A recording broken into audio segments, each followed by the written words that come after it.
conocernos. Conocer a Dios y todo lo que Dios ha revelado acerca de sí mismo es la búsqueda más elevada de la vida. Proverbios 9:10 dice: el temor de Jehová es el principio de la sabiduría, y el conocimiento del santo es entendimiento. Un hombre nunca ni siquiera comienza a ser sabio hasta que él conoce a Dios, y un hombre nunca adquiere entendimiento alguno hasta que él tiene el conocimiento del santo. Conocer a Dios es la búsqueda más elevada de la vida de un hombre.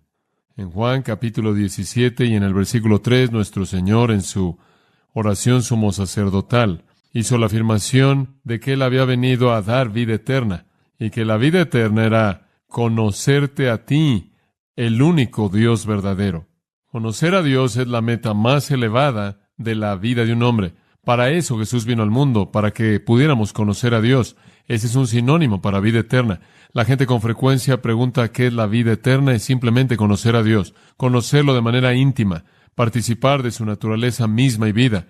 El hombre más sabio que jamás vivió recibió buenas instrucciones de un hombre que dio evidencia algunas veces de no ser muy sabio, y ese fue David dándole instrucción a Salomón. Algunas veces lo que David dijo fue muy sabio. En 1 de Crónicas, capítulo 28, versículo 9, David le dijo a su hijo: y tú, Salomón, hijo mío, conoce al Dios de tu padre, y sírvelo con un corazón perfecto y con una mente dispuesta. Buen consejo. Salomón, conoce a Dios. Y cuando tú lo conozcas, sírvelo con disposición, con un corazón perfecto, porque Jehová escudriña el corazón y entiende todos los pensamientos. Si lo buscas, Él será encontrado por ti, pero si lo dejas, Él te desechará para siempre. Pedro dijo: antes bien creced en la gracia y el conocimiento de nuestro Señor y Salvador Jesucristo. En 2 de Tesalonicenses 1:8 dice que el Señor vendrá en llama de fuego, tomando venganza en contra de aquellos que no conocen a Dios. Conocer a Dios, como puede ver, es la médula de la existencia. Conocer a Dios es la búsqueda más elevada de la vida. Conocer a Dios es todo, y después conocer todo lo que es revelado acerca de Él en las páginas de este libro. No solo conocer a Dios es la búsqueda más elevada del hombre, sino que conocer a Dios es el propósito más elevado de Dios. No solo Él quiere que lo conozcamos a Él, sino que Él coopera desde su lado. Dios desea que lo conozcamos. La Biblia es tan explícita acerca de esto. En Oseas capítulo 6, en otro contexto, en donde Dios mediante el profeta está reprendiendo a Israel por su hipocresía, siguieron con el sistema sacrificial, con corazones que estaban totalmente alejados de Dios, y Él dice esto en Oseas 6:6, deseó misericordia y no sacrificio, y el conocimiento de Dios más que holocaustos. Más que cualquier otra cosa externa, Dios desea que lo conozcamos. Los hombres deben conocer a Dios, y Dios desea que los hombres lo conozcan a Él. Esto es el significado de la vida. En esto consiste la vida. Esta es nuestra búsqueda más elevada y el propósito más elevado para nosotros. Estaba tratando de pensar en una manera de ilustrarle de manera vívida a usted cuán importante es para Dios que lo conozcamos. Y me vino a la mente que el profeta Ezequiel busca revelar la gloria de Dios. En el primer capítulo de Ezequiel encontramos la visión de Dios. Y usted podría verlo por tan solo un minuto. Ezequiel capítulo 1 comienza con Dios. Dice: aconteció en el año 30, en el mes cuarto, a los 5 días del mes, que estando yo en medio de los cautivos junto al río Quebar, los cielos se abrieron y vi visiones de Dios. Ezequiel comienza su profecía al hablar de esta visión de Dios que él vio. Después, cuando usted va al final del libro de Ezequiel, usted no necesita pasar ahí. Simplemente dice en el 48:35, la última afirmación del libro: Jehová está ahí. Comienza con la visión de Dios de Ezequiel y termina con el Dios eterno reinando en su trono eterno, en su reino eterno. Ezequiel presenta a Dios en el 1:1 y cierra con Dios en el 48:35. ¿Y sabe una cosa? Todo en medio de estos dos puntos es un énfasis en la persona de Dios. Bueno, conforme vi esos dos extremos del libro de Ezequiel, pensé, me pregunto qué hay en medio que Ezequiel realmente sigue amartillando. Y entonces simplemente hice un estudio breve de Ezequiel y descubrí algo muy importante acerca de lo que Dios quiere que usted y yo sepamos. Veamos el capítulo 6 juntos. Ahora quiero que me siga. Ezequiel capítulo 6, versículo 7. Y voy a leer una afirmación de estos versículos y usted lo hallará algunas veces al principio de un versículo, algunas veces a la mitad y algunas veces al final. Y simplemente lo voy a leer, versículo 7. Y sabréis que yo soy Jehová, versículo 10. Y sabrán que yo soy Jehová, versículo 13. Entonces sabrán que yo soy Jehová. Capítulo 7, versículo 4. Al final del versículo, sabréis que yo soy Jehová, versículo 9. Sabréis que yo soy Jehová. Además, y podemos estar saltándonos algunos en medio de estos puntos, vaya al capítulo 11, versículo 12. Sabréis que yo soy Jehová. Capítulo 12, versículo 16. Sabrán que yo soy Jehová. Versículo 20. Sabrán que yo soy Jehová. Capítulo 13, versículo 9. Sabréis que yo soy Jehová. 14. Sabréis que yo soy Jehová. 21. Sabréis que yo soy Jehová. 23. Sabréis que yo soy Jehová. 14:8. Sabréis que yo soy Jehová. Hay un mensaje aquí en algún punto. ¿Lo está entendiendo? Capítulo 15, versículo 7. Sabréis que yo soy Jehová. Avanzando al capítulo 20, versículo 12. Para que sepan que yo soy Jehová. Versículo 20. Para que sepan que yo soy Jehová vuestro Dios. 26. Para que sepan que yo soy Jehová. 38. Sabréis que yo soy Jehová. 42. Sabréis que yo soy Jehová. 44. Sabréis que yo soy Jehová. Ahora eso nos lleva a lo largo del 21 hasta el 22:16. Sabréis que yo soy Jehová. 24:24. Sabréis que yo soy Jehová Dios.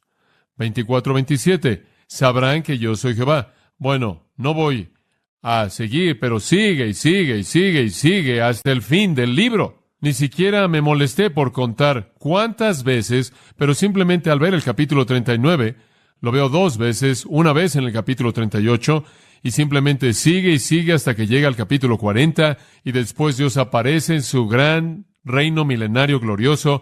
Simplemente es una profecía entera dirigida simplemente para que usted sepa que yo soy Jehová. Ahora, ¿qué es entonces lo que Dios está tratando de decirnos? Él quiere que lo conozcamos. Este es el deseo de Dios para el hombre.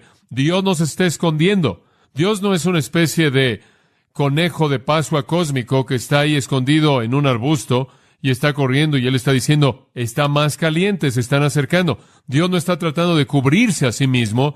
Él se ha descubierto a sí mismo y Él quiere que lo conozcamos, y ese es el propósito más elevado de la vida de un hombre. ¿Cómo es que lo podemos conocer? ¿Cómo podemos conocer a Dios? Bueno, como usted sabe, el profeta dijo, si me buscáis con todo mi corazón, ciertamente me hallaréis. ¿No es cierto? Salomón dio alguna información sabia en Proverbios 2:3. Él dijo, si clamares tras la sabiduría o el conocimiento, y levantaras tu voz por el entendimiento, si como la plata la buscareis, y la escudriñareis como a tesoros, entonces entenderéis el temor de Jehová y hallaréis el conocimiento de Dios. Salomón dijo, realmente solo hay una manera de conocer a Dios y conocer todo lo que se ha revelado acerca de Dios, y eso consiste en hacer de eso la búsqueda de tu vida.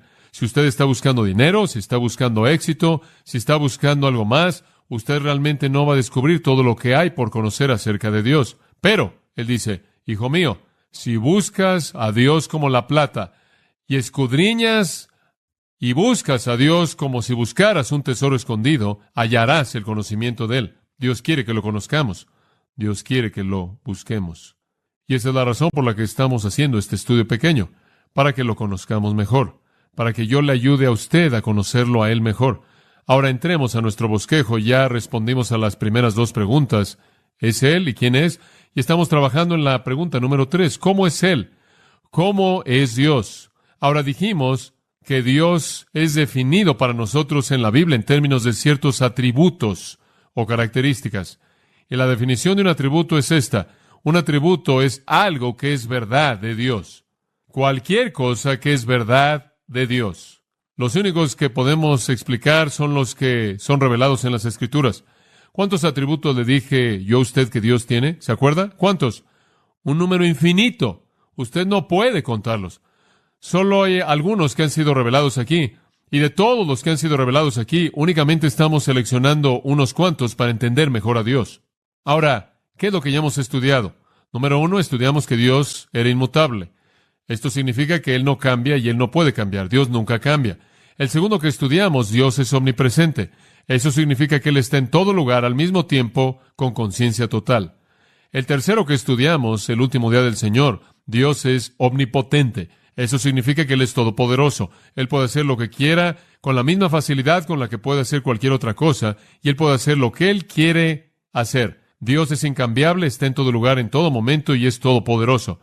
Ahora, hoy quiero compartir con usted otros dos atributos acerca de la persona de Dios. El cuarto, Él es omnisciente. Eso simplemente significa que Él conoce todo. Dios conoce todo. Todo. En el Salmo 147:5, la Biblia dice, su entendimiento es infinito. Eso significa sin límites. Su entendimiento es infinito. Él no solo conoce lo que se puede conocer, Él conoce lo que no se puede conocer. 1 Timoteo 1:17.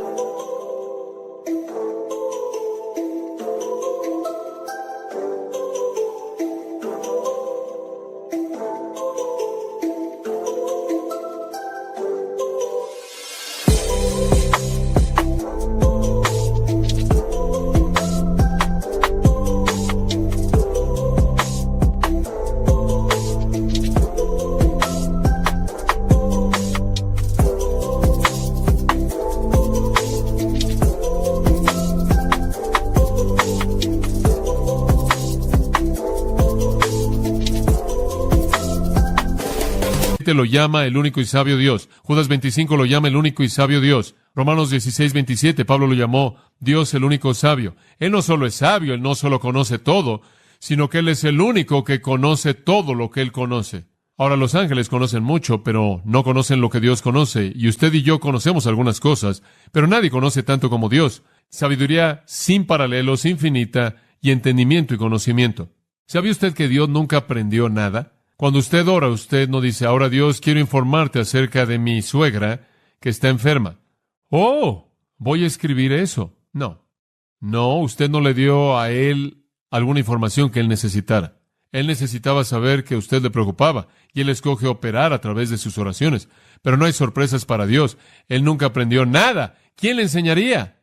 Isaías 40:13. ¿Quién ha enseñado al Espíritu de Jehová? ¿O le ha aconsejado y le ha enseñado? ¿Quién le enseñó a Dios?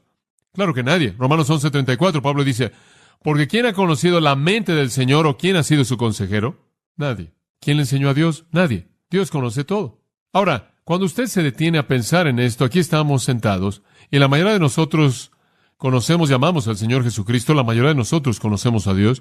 ¿Alguna vez se ha detenido a darse cuenta de que el hecho más sorprendente de la omnisciencia de Dios es que Él nos conoce y todavía estamos aquí?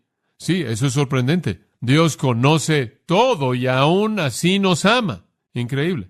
Cuando usted considera el atributo que voy a mencionar en un minuto, su santidad, Dios desprecia el pecado, Dios conoce todo, y después trata de entender cómo es que usted entró a su presencia, después va a terminar con otro atributo, amor. Dios conoce todo. Y aún así nos redime. ¿Dice usted por qué? Isaías 48 nos explica todo a nosotros. Isaías 48:8. Él dice, sí, no oísteis, no me escucharon, no supieron.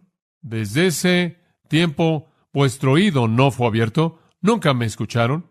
Desde el principio mismo, cuando yo hice al hombre, ellos nunca escucharon. Porque yo sabía que tú te conducirías de manera muy impía y fuiste llamado un transgresor desde el vientre. Dios dice, yo supe que fuiste un pecador desde el vientre mismo.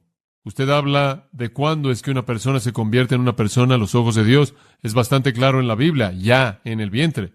Por causa de mi nombre, contendré mi enojo, y para mi alabanza me refrenaré por ti. No te cortaré aquí, te he refinado, pero no con plata. Te he escogido en el horno de la aflicción, por mi causa, inclusive por mi causa lo haré. Dios ve hacia abajo y conoce todo. Sabía que estabas putrefacto, echado a perder desde el principio. Sabía que eres un transgresor desde el vientre y odio el pecado, pero te salvé de cualquier manera. ¿Por qué? No tanto por causa de ti, sino porque quise desplegarle al mundo otro de mis atributos. Y ese es el atributo del amor, y a los ángeles otro, el atributo de la sabiduría, por mi causa. La maravilla de maravillas para mí es que Dios conoce todo y aún así me ama. Nada está escondido de Dios. ¿Sabe usted que todo acerca de su cuerpo lo conoce Dios y los cabellos de su cabeza están contados? Para algunos de ustedes eso no es difícil. Todo acerca de usted Dios lo conoce. Dice usted, ¿Por qué es que Dios se molestaría por contar su cabello? Él no tendrá que contarlo.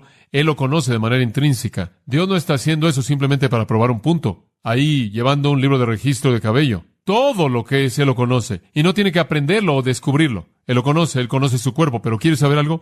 Él conoce más allá de su cuerpo. Su cuerpo es transparente para Dios. En Apocalipsis 2:23, Él dice, yo soy el que escudriña la mente y el corazón. Su cuerpo no cubre nada. Él ve su corazón y su mente también como ve lo de afuera de usted. Las nubes, la oscuridad, la noche, no son diferentes para Él. La noche no es cortina alguna para Dios. En el Salmo 139:12 dice, la oscuridad no esconde de ti. Supongo que el hombre amó más las tinieblas que la luz porque sus obras fueron malas. Tiene que ver algo con el hecho de que la mayor parte del pecado, la mayoría del pecado, se conduce en lugares que están apenas con luz, pero ciertamente eso está en la luz brillante de la omnisciencia de Dios. La noche no esconde nada de Dios. El hablar en voz baja no hace que Dios no oiga nada. Salmo 139:4 dice, porque no está aún la palabra en mi boca, y aquí, oh Jehová, tú la sabes toda. Dios oye sus murmullos como si estuvieran a todo volumen. Dice usted, ¿qué hay acerca de mis pensamientos? Escuche, su mente no podrá concebir el pensamiento más sutil afuera del conocimiento de Dios. Isaías 66:18, yo conozco sus pensamientos. Jesús en Juan capítulo 2 dio evidencia de que Él era Dios cuando Él dijo que nadie necesitaba decirle nada de lo que estaba en el corazón del hombre. Él sabía lo que estaba en el hombre. Cuando Jesús confrontó a Nicodemo, Nicodemo hizo una pregunta con su boca, otra en su mente, y Jesús respondió la que estaba en su mente, que Él nunca preguntó con sus labios. No hay un lugar secreto en su casa, o un lugar secreto en el mundo al que usted puede acudir, que lo esconda usted de Dios. Mismo capítulo, Isaías 66, mismo versículo, conozco sus obras. Él sabe. Y escúcheme, todo lo que Él conoce es correcto, porque según Deuteronomio 32:4, Él es llamado un Dios de verdad. Es imposible que Él mienta. Él nunca ha cometido un error. Él no puede errar. Él conoce todo. Y Él conoce todo de manera correcta y veraz. Todo. Dice usted, bueno, pero ¿qué tal si estoy dependiendo de Oseas 13:12? Hombre, he hecho este versículo mi vida. Dice, la iniquidad de Efraín está ligada. Su pecado está escondido. Estoy dependiendo de ese. Estoy esperando que haya unas cuantas cosas que Él no conoce. Lo siento. Dice usted, bueno, ¿qué significa ese versículo? Yo sé que la gente dice, esto significa que Dios no conoce todo el pecado. Dios conoce todo. La Biblia presenta eso de manera clara. En todo lugar que usted lea acerca de la persona de Dios, es obvio que Él conoce todo. Dice usted, bueno, ¿qué significa ese versículo? Bueno, ciertamente no es una contradicción. Significa esto.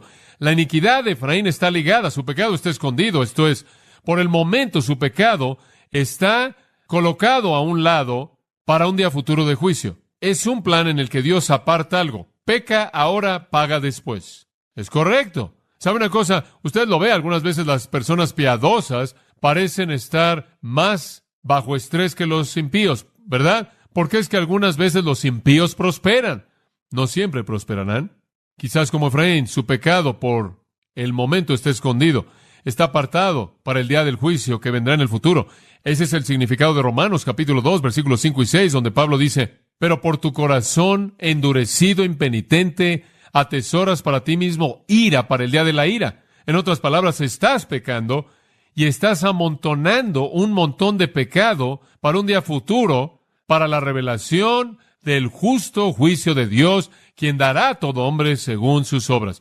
Viene un día cuando ese juicio vendrá y ese pecado que ahora está siendo escondido o apartado para un día futuro será desenmascarado, castigado. Dios conoce todo, todo. Y eso nos lleva a un comentario al margen. Otro atributo de Dios que solo vamos a poder meter porque no tenemos tiempo para cubrirlos todos es el atributo de sabiduría. Ahora, escúchame. ¿Qué es sabiduría? Le voy a dar una definición simple.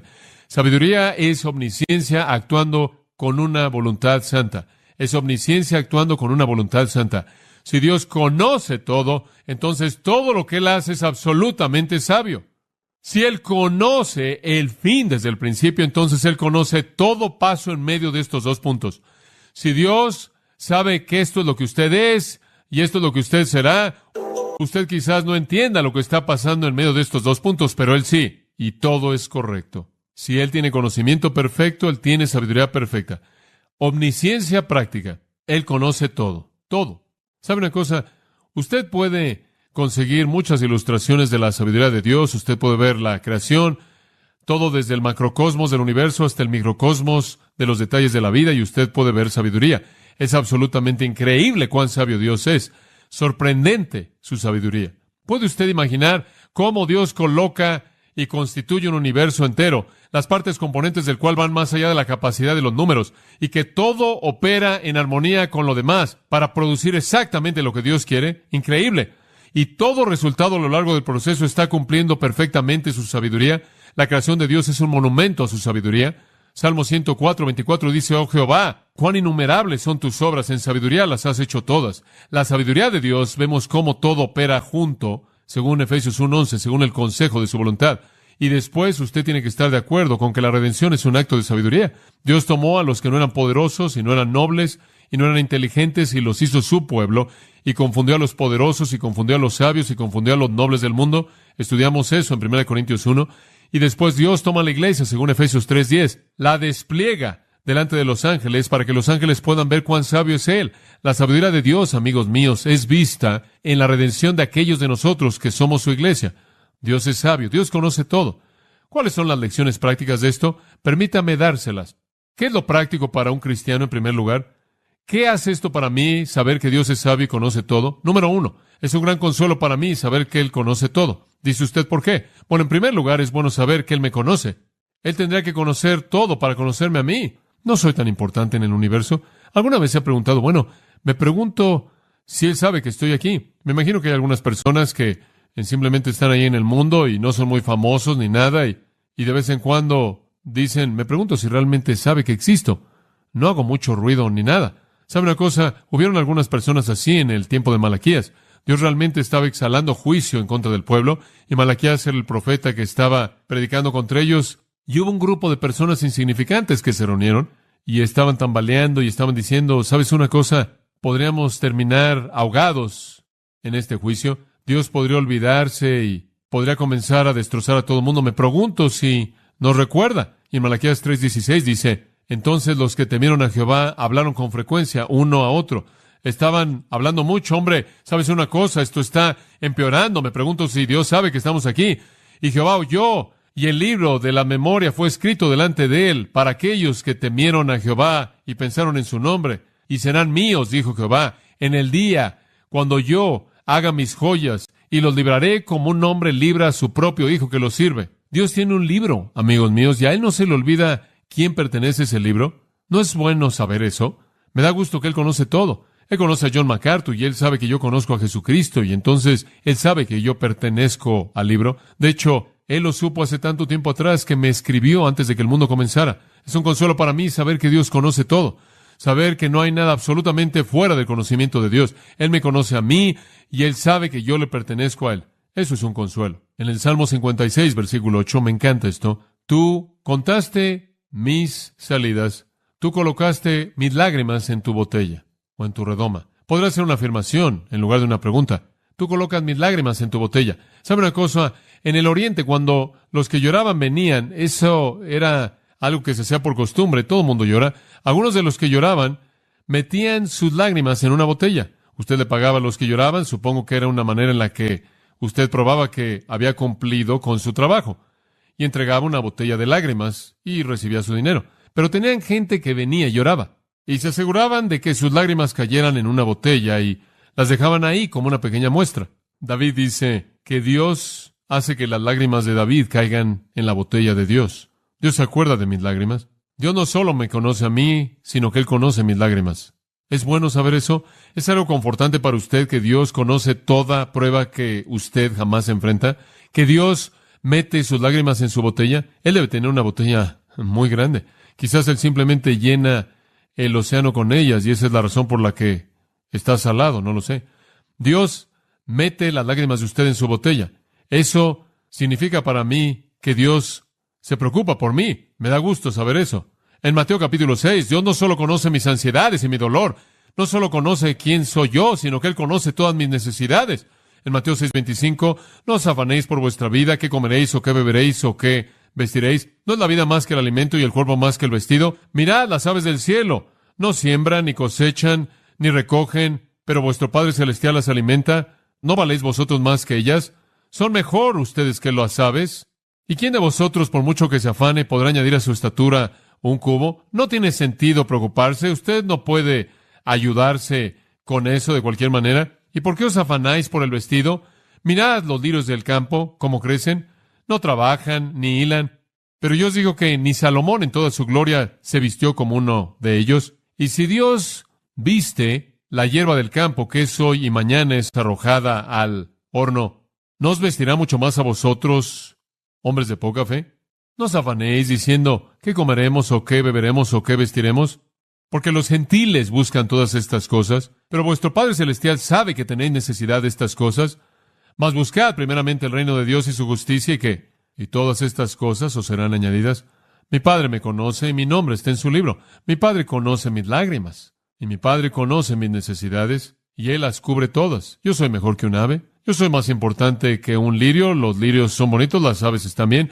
Y yo soy mejor que la hierba que está aquí hoy y ya no está mañana, porque Dios cuida de mí. Es un consuelo saber que Dios conoce todo. Él me conoce mis ansiedades, mis pruebas, mis lágrimas, mis necesidades. Y escuche, en medio de todo eso, Él nunca, jamás comete un error, jamás. Escúcheme, si Dios tiene una cantidad infinita de atributos y un conocimiento infinito, y usted no entiende algo, no diga que Dios cometió un error, simplemente reconozca que usted no conoce mucho. No lo atribuya a la torpeza de Dios, atribúyala a la suya.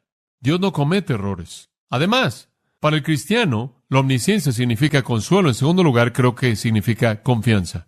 Hombre, solía pensar en la doctrina de la omnisciencia como todo menos confianza. Cuando yo era un niño pequeño, mis padres solían decir, quizás no sepamos lo que haces, pero Dios sí. Él ve todo. ¿Se acuerda de esa belleza? Solía escuchar eso. Él sabe. Y sabe una cosa, yo solía pensar que la doctrina de la omnisciencia realmente era un problema. Hombre, ¿qué problema? Después estudié Juan 21 y crecí un poco y me acordé de Pedro ahí. Y Pedro estuvo tratando de convencer al Señor de que lo amaba. ¿Se acuerda de eso? Señor, te digo, te amo. Y el Señor le siguió preguntando y preguntando. Finalmente él dice, Señor, mira, tú todo lo sabes, tú sabes que te amo. ¿A qué apeló? ¿A qué doctrina de Dios? ¿A qué atributo? Omnisciencia. La omnisciencia es algo maravilloso. No es tanto que Dios lo ve a usted y lo espía. Eso es solo la mitad. ¿Sabe usted que si no fuera por la omnisciencia hay algunos días en las que Dios ni siquiera sabría que usted lo ama porque no es tan obvio? Y si Él no conociera todo, Él ni siquiera sabría que usted se preocupa por Él. Supongo que en mi vida hay muchos días cuando yo no me distingo de alguien del mundo. ¿Estaría usted de acuerdo con eso para su vida? ¿Cómo es que Él sabe que yo me preocupo? Él tiene que conocer mucho. Él tiene que conocerlo todo. Él tiene que conocer mi corazón. Oh, eso me da confianza de que aun cuando fallo, mi amor todavía está seguro porque Él conoce mi corazón. Un tercer pensamiento, y ya hice referencia a es corrección. Escuche esto. Si usted supiera que Dios no conociera todo, ¿qué haría usted que no hace ahora? Piensa en esa. Ese es un verdadero ganador. Si usted supiera que Dios no conoce todo y que Él nunca se enteraría, ¿qué haría usted? Oh, mi papel no es lo suficientemente largo para escribirlo todo. Y entonces digo que el tercer resultado bueno, práctico de la doctrina de la omnisciencia es corrección. Dios es un maestro quien nunca deja el salón. Sin embargo, siempre es con amor, ¿no es cierto? Él conoce todo. Si usted supiera, y piensa en esto, si usted quiere saber realmente en dónde tiene dolor, si usted quiere conocer sus pecados, si usted quiere saber en dónde está el nivel más bajo, más putrefacto, simplemente imagínese, ¿qué haría usted si usted supiera que Él nunca sabría? Y usted se va a encontrar ahí. Pero Él sabe. Y como le dije la última vez, debido a que Él está en todo lugar, todo pecado que usted comete es como si usted entrara a gatas a la sala del trono de Dios, se acercara hasta los pies del trono y lo hiciera ahí en su cara, en la cara de Dios. Pero el Nuevo Testamento nos dice que en algún punto vamos a dar cuentas por todas las cosas que hemos hecho en el cuerpo. 2 Corintios 5. Y también nos dice en 1 Corintios 4:5 que ese día va a traer a la luz las cosas escondidas de la oscuridad. Dios conoce todo. Todos nuestros caminos, pensamientos, actitudes. Todo. Para el cristiano, eso es corrección, hombre. Si Él lo sabe, no lo quiero hacer. No quiero afrentarlo. No quiero deshonrarlo. Eso es corrección. Y después la confianza que tengo en saber que Él conoce mi corazón y el consuelo que tengo en saber que Él sabe que soy de Él. Él conoce mis lágrimas, Él conoce mis necesidades, Él nunca comete un error. ¿Qué hay acerca del no cristiano? ¿Qué significa la doctrina de la omnisciencia para usted? Usted está aquí, usted no conoce a Dios, usted no conoce a Cristo, usted en cierta manera está viendo desde afuera, usted en cierta manera nos está evaluando. ¿Qué significa esto para usted? Número uno, permítame decir esto. Debería revelarle a usted la torpeza de la hipocresía. Si usted piensa que usted puede jugar un juego y salirse con la suya, usted está equivocado. Dios conoce todo. No piense ni por un minuto que Dios es engañado por usted. No es así. Él no es engañado. Su hipocresía es desenmascarada de manera total. Cuando Jesús en el Sermón del Monte confrontó a Israel, Él simplemente los desnudó, ¿no es cierto? Él simplemente les arrancó las marcas. Hipócritas. Y estaban buscando un lugar en donde esconderse, créame, para cuando terminó con ellos. Escuche Eclesiastés, una palabra de sabiduría, de Eclesiastés 12:14, dice esto: porque Dios traerá toda obra a juicio, con toda cosa secreta, sea buena o mala. Escuche, Dios no es engañado por la rutina de usted. Dios no ve su máscara y dice, oh, Dios no es como el hombre. El hombre mira lo que está delante de sus ojos, pero Dios ve ¿qué? El corazón. Él lo ve usted de manera clara. Escuche, amigo mío, si usted no conoce a Cristo, más vale que usted reconozca desde el principio que usted no conoce a Dios, y sea cual sea el juego que esté jugando para tratar de aparecer como alguien bueno delante de Dios, no sirve. La torpeza de la hipocresía. Si Dios conoce todo, Él conoce mucho más de lo que usted cree que Él conoce. Lo segundo que yo le diré a un incrédulo o a alguien que no conoce a Dios es que hay una promesa de juicio preciso. En Romanos 2:2, Pablo dice, Dios juzgará según la verdad. Cuando hablamos del juicio final y el lago de fuego y quién es enviado al infierno, créame, ese juicio será un juicio justo. Dios juzgará en base a la verdad, porque Él tiene conocimiento absoluto de la verdad. Y nadie engaña a Dios. En Jeremías 16:17, el profeta dijo, sus iniquidades no están escondidas de mis ojos. No se esconden. En 1 Samuel 16:7, el hombre mira lo que está delante de sus ojos, pero Dios ve el corazón. El juicio será conforme a la verdad. Y no hay manera de esconderlo de Dios. Él sabe si usted es un pecador. Él sabe si usted no es perdonado. Él sabe si su iglesianismo fue el único que tuvo. Él sabe si sus buenas obras fueron lo único en lo que usted dependió. Él sabe si su nombre está en el libro. Él sabe si usted se ha arrepentido y ha venido a Cristo. Él lo sabe. Él lo sabe todo. Y sus juegos no lo engañan a Él, ni los míos. Otra cosa que yo le diría a un incrédulo es esta. Saber que Dios sabe todo debería señalarle a usted la insensatez de la sabiduría humana. Dios lo sabe todo. Entonces, si realmente quiere ser sabio, debería usted conocer el conocimiento de Él. Como Salomón le dijo a su hijo, busca el conocimiento, busca el conocimiento. Él lo dice una y otra vez, particularmente el capítulo 8, simplemente lo repite desde el versículo 1 hasta el versículo 36. Adquiere conocimiento, y el conocimiento es el conocimiento de Dios. Un hombre necio busca el conocimiento del mundo. 1 Corintios 1:19, destruiré el conocimiento del mundo, destruiré a los sabios, dice él. La sabiduría de los sabios llegará a nada. Entonces, al incrédulo yo le diría, hay necedad en la hipocresía, Dios lo va a juzgar a usted según la verdad, no confíe en la sabiduría humana, Dios lo sabe todo. Eso es un consuelo para nosotros, y debería ser una advertencia fuerte para otros. Dios es incambiable, Dios está en todo lugar, Dios es todopoderoso, Dios lo conoce todo. Finalmente, quiero hablarle en quinto lugar acerca de la santidad de Dios. La santidad de Dios. Dios es santo. Yo creo que este es el atributo más significativo de todos sus atributos. Esto para mí es la joya resplandeciente que está en la corona real de su cabeza. Este es el definitivo. Dios es santo. Cuando los ángeles cantaron, no dijeron, eterno, eterno, eterno. No dijeron, fiel, fiel, fiel. No dijeron, sabio, sabio, sabio. Poderoso, poderoso, poderoso. ¿Qué dijeron? Santo, santo, santo. Señor Dios Todopoderoso.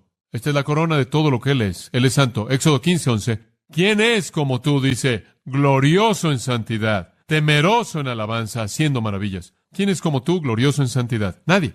¿Sabe usted que ese es su nombre? Salmo 111:9 dice, santo y reverenciado es su nombre. Santo es su nombre. Job 6:10 lo llama el santo. Isaías los oyó decir, santo, santo, santo es Jehová de los ejércitos, la tierra está llena de su gloria. Apocalipsis 4:8, las criaturas vivientes, santo, santo, santo. Primero de Samuel, capítulo 2, versículo 2, habla de su santidad y dice que no hay santo como Él. Dios es santo y no conozco otra manera de llegar a la santidad de Dios más que compararla con el pecado. Yo diría que en la Biblia, por lo menos en mi mente, probablemente el pasaje más revelador acerca de la santidad de Dios es el 6º capítulo de Isaías. Y no necesita pasar ahí, permítame tan solo mencionárselo. Isaías dice, en el año que murió el rey Usías, vi yo al Señor sentado sobre un trono alto y sublime, y sus faldas llenaban el templo. Él tuvo una visión de Dios, y él dijo, por encima de él había serafines, cada uno tenía 6 alas, con 2 cubrían sus rostros, con 2 cubrían sus pies, y con 2 volaban. Y uno de esos ángeles, recuerde usted, tomó un carbón del altar y tocó la lengua de Isaías. Pero antes de todo eso, ¿cuál realmente es el punto en ese pasaje? Isaías dice, vi a Jehová y clamé, ¡ay de mí que soy muerto! Porque siendo hombre inmundo de labios, mis ojos han visto al Rey. Él fue absolutamente despedazado hasta lo más profundo de su ser. Él se sacudió de manera violenta. Él se estaba despedazando de manera violenta. ¿Por qué? Porque él había visto la santidad de Dios, y al ver la santidad de Dios, él fue sacudido hasta lo más profundo de su ser por su propia pecaminosidad. ¿Lo ve?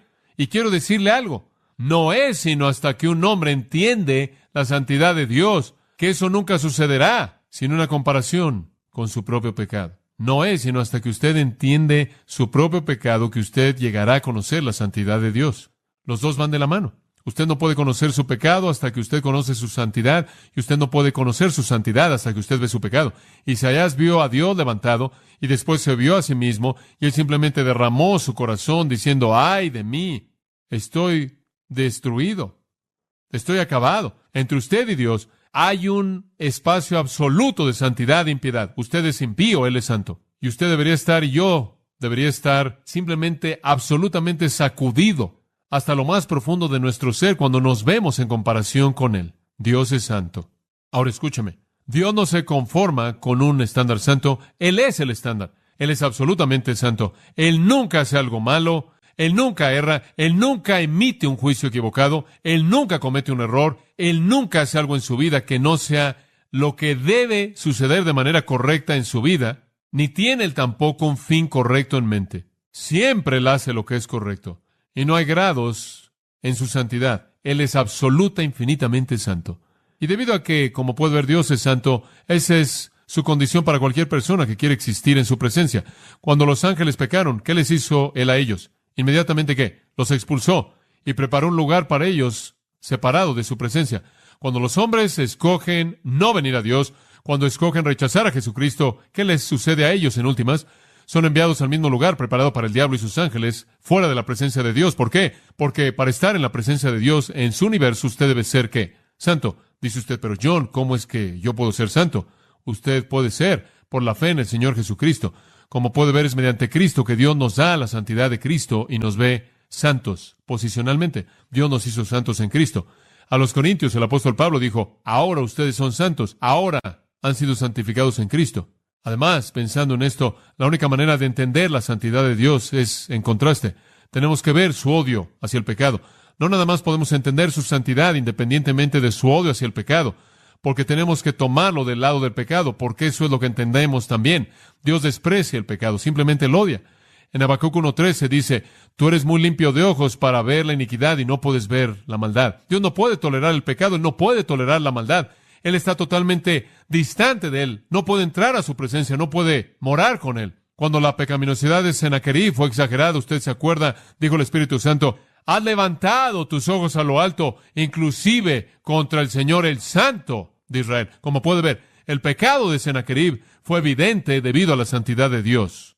Cuando los egipcios malos fueron ahogados, en Éxodo 15, ¿sabe usted lo que los ahogó? Algunos dicen el poder de Dios. No, realmente no. Escucha Éxodo 15. El mar los cubrió, se hundieron como plomo en las aguas. Después esto. ¿Quién es como tú, oh Señor, glorioso en santidad? ¿Sabe usted por qué se ahogaron? No por el poder de Dios, sino por la santidad de Dios. Él no podía tolerar su maldad. La santidad de Dios es mejor vista en su odio hacia el pecado. En Amós, capítulo 5, algunas palabras fuertes. Odio, desprecio tus días festivos. No me deleitaré en tus asambleas solemnes. Aunque me ofrezcas holocaustos y ofrendas de alimento, no las aceptaré, ni consideraré las ofrendas de paz de tus animales engordados. Quita de mí el ruido de tus canciones, no oiré la melodía de tus arpas. Dios ama todas esas cosas, porque Él instituyó todas ellas. Pero cuando ese tipo de obras, aunque esas obras estuvieron bien, salen de corazones impuros, Dios las odia. Dios no quiere que la gente haga cosas correctas con actitudes incorrectas. Dios dice, lo odio, deténganse. El pecado es el objeto de su desagrado. Dios ama la santidad. En el Salmo 11, versículo 7, dice esto: porque el Señor justo amó la justicia. Qué hermosa afirmación. Dios ama la santidad. Ahora, la santidad de Dios la hemos visto desde un punto de vista negativo, su odio hacia el pecado. Lo que es sorprendente aquí, no obstante, y usted tiene que meterlo aquí, es el amor de Dios. Aunque Él es santo y odia el pecado de manera absoluta, y aunque, como le acabo de mencionar hace un momento, Él es omnisciente y conoce todo, ¿no es sorprendente que Él lo redimió a usted? Es sorprendente que Él me conoce y Él desprecia mi pecado, sin embargo me amó. Ahí es en donde el amor entra, como puede ver. La santidad de Dios, la omnisciencia de Dios y el amor de Dios, todos actúan por igual. ¡Qué reconocimiento tan fantástico! Dios supo todo de mí y Dios odió todo pecado en mí y aún así me amó. Traté de pensar en una ilustración para eso y supongo que será como el cáncer. Como usted sabe, usted amaría a su cuerpo, pero odiaría el cáncer. Y usted haría todo lo que pudiera por preservar su cuerpo y mantenerlo saludable, fuerte, y ministrar a sus necesidades y todo lo que pudiera hacer al mismo tiempo para destruir el cáncer. Usted odiaría lo que está ahí, pero no todo de manera total, y de alguna manera Dios ve al hombre y Él ama al cuerpo y desprecia el pecado. ¿En dónde ve usted la santidad de Dios revelada? Bueno, usted la ve en muchas maneras. Dios nunca quiere el pecado. No, nunca. Él decide permitirle a usted pecar si usted escoge hacerlo, pero Él nunca quiere el pecado. Dios nunca tienta a alguien a pecar. Dios no quiere que usted peque. Algunas personas deben pensar que Dios quiere que ellos pequen. Algunas personas me han dicho, ¿sabes una cosa? Lo que realmente debes hacer es tener una vida realmente pecaminosa y decirle a todo mundo cómo vives, y después, cuando cuentas tu conversión a muchas personas, la van a creer y van a decir, ¿qué transformación? ¿No es eso maravilloso? Entonces, Dios realmente debe querer que estés en el lodo para que tengas algo que decir, muy convincente. ¿O no? Dios no celebra el pecado de nadie. Nunca. Y Dios nunca tienta a un hombre a pecar. Santiago 1, 13 y 14. Dios no tienta a nadie. Pero la santidad de Dios es vista en cosas muy positivas. Por ejemplo, su santidad es vista en la creación, para comenzar. En Eclesiastés 7:29, vamos a cerrar con estos pensamientos. En Eclesiastés 7:29, él dijo, Dios hizo al hombre recto, pero han buscado muchas cosas.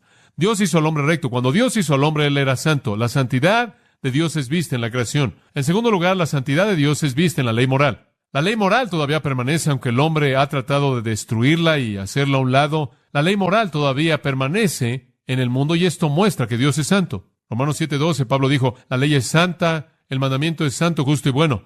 La ley moral de Dios muestra que Dios es un Dios santo. Cuando Dios estableció una ley moral justa, Él mostró que Él es un ser moral, santo y justo. Y creo que también la santidad de Dios no solo es vista en su creación, y no solo en su ley moral, sino veo la santidad de Dios en su ley sacrificial. Cuando veo a Dios estableciendo a todos esos animales como un sacrificio, veo a Dios diciendo que la muerte es el resultado del pecado, y quiero que vean eso, y quiero que lo vean bien. Y cada vez que esas personas hacían un sacrificio, veían la mortandad del pecado, y eso probaba la santidad y la moralidad de Dios. La santidad de Dios es vista en la creación, en la ley moral, la ley sacrificial. La santidad de Dios también es vista en el juicio contra el pecado. En el juicio contra el pecado. Cuando usted estudia la Biblia y usted ve, por ejemplo, en 2 de Tesalonicenses, capítulo 1, a Jesús viniendo en llama de fuego y vengándose de aquellos que no conocen a Dios ni obedecen el Evangelio. Cuando usted ve en Judas 4 esos impíos que están condenados por sus obras impías, que han hecho de manera impía en contra de Dios. Usted ve cómo Dios odia el pecado y su juicio contra el pecado es un reflejo de su santidad. Él debe castigarlo. Y quizás de manera suprema, la santidad de Dios es vista en la cruz. Sí, la santidad de Dios es vista en la cruz. Usted dice, pero ahí es donde todo el pecado estuvo sobre él. Sí, y esa es la ilustración más grande de su santidad. Escúcheme, Dios fue tan santo que Él pagó el precio absolutamente supremo que era necesario para satisfacer su santidad. En Hebreos, capítulo 9 y versículo 26. Lo pasamos por alto, pero es una afirmación sorprendente. Escuche lo que dice. Porque Él entonces, de otra manera, le hubiera sido necesario padecer muchas veces desde el principio del mundo. En otras palabras, si fue un sistema sacrificial, Cristo tendría que haber muerto una y otra vez. Pero escuche, pero ahora, en la consumación de los siglos, se presentó una vez para siempre por el sacrificio, ¿de quién? De sí mismo. La santidad de Dios fue tan infinita que Él tuvo que pagar el precio supremo de que Él mismo muriera, llevando el pecado, porque el precio tenía que ser pagado aun si le costaba su propia vida. Eso es santidad. Su santidad es vista en la muerte de Cristo. La santidad de Dios demandó pago, aun si Él mismo tenía que pagarla. Aun si Él mismo tenía que pagarlo. Él es santo. Santo.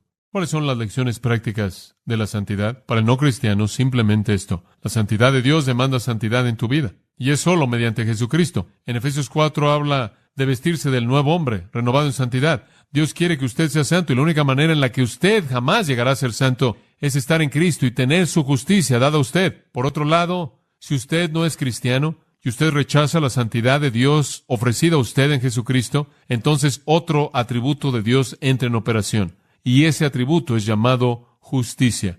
Si usted rechaza a Dios, entonces recibirá lo que usted merece. Eso es justicia, y Dios es justo. Y para el impenitente, su santidad demanda justicia. ¿Qué hay acerca del cristiano? ¿Qué significa la santidad para un cristiano? ¿Cuál es la idea práctica de la santidad de Dios en mi vida? Simplemente es afirmada en 1 de Pedro, y quiero que escuche, capítulo 1, versículo 15. Como aquel que os llamó es santo, sed también vosotros santos en toda vuestra manera de vivir, porque escrito está, sed santos porque yo soy santo. Si Dios es santo, ¿qué quiere de nosotros? Santidad. Ahora escúchame, Él nos hizo santos posicionalmente. Posicionalmente en Cristo somos santos. Pero Él quiere que nuestras vidas prácticas encajen con nuestra posición. Él quiere que vivamos de manera santa. No solo que seamos santos posicionalmente, sino que vivamos vidas santas, porque cuando somos santos, eso nos distingue del mundo. Eso le hace saber al mundo que hay una diferencia. Esta es la razón por la que en 2 Timoteo 2:19 Él dice, apártese de iniquidad todo aquel que invoque el nombre del Señor. Si usted va a nombrar el nombre, entonces viva la vida. Deje que el mundo sepa que